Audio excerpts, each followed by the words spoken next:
Once upon a time, in a small isolated village in the heart of the mountains, an old abandoned house that the inhabitants avoided at all costs. It was said that this house, once inhabited by a loving family, was now haunted by evil spirits. Legend has it that anyone who entered would never come out. One autumn evening, 4 friends, Lisa, Mark, Claire, and Julian, decided to brave their fears and unravel the mystery of this cursed house. They were attracted to the stories they had heard since childhood and wanted to prove that all of this was superstitions. Armed with flashlights and courage, they crossed the grinding door of the house. As soon as they entered, a chilly thrill passed through them. The walls were covered with dust, and the air was thick and oppressive. The furniture was covered with white sheets, giving the impression that ghosts stood still in each corner.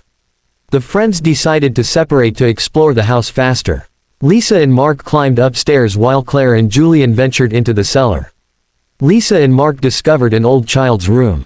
In the center of the room, a porcelain doll was sitting on a chair, his eyes following each of their movements. Suddenly the door closed violently behind them, locking them in the room. The doll began to laugh at a sharp and sinister laugh. Mark, terrified, tried to force the door, but in vain. Meanwhile, Claire and Julian found an old library in the cellar. As they searched through dusty books, they fell on a diary belonging to a young girl named Amelia. The pages told the tragic story of her family, the victim of a mysterious evil that had taken them all but her. The last entry to the newspaper was particularly disturbing. "It's here.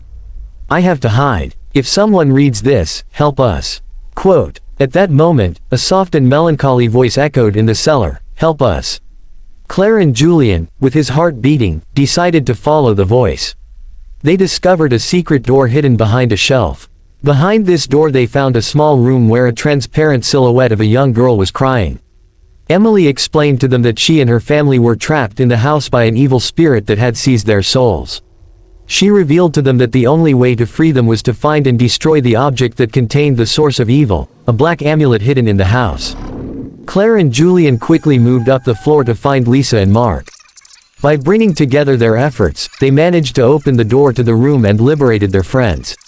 Together they began to search for the amulet. The house seemed to be animating against them, the doors closed, the windows locked, and incessant murmurs echoed in the corridors. Finally, they found the amulet hidden in an old chest in the attic. Lisa, determined, took the amulet and, with a dry stroke, broke it into 1,000 pieces. The moment the amulet broke, a piercing cry filled the house, followed by a soothing silence. The walls of the house seemed to relax, and a soft light flooded the rooms.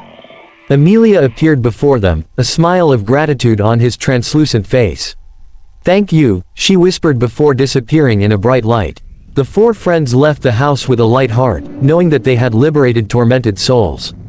The old house, once so scary, now seemed peaceful. The inhabitants of the village, learning the exploit of young friends, never again spoke of the house as a cursed place.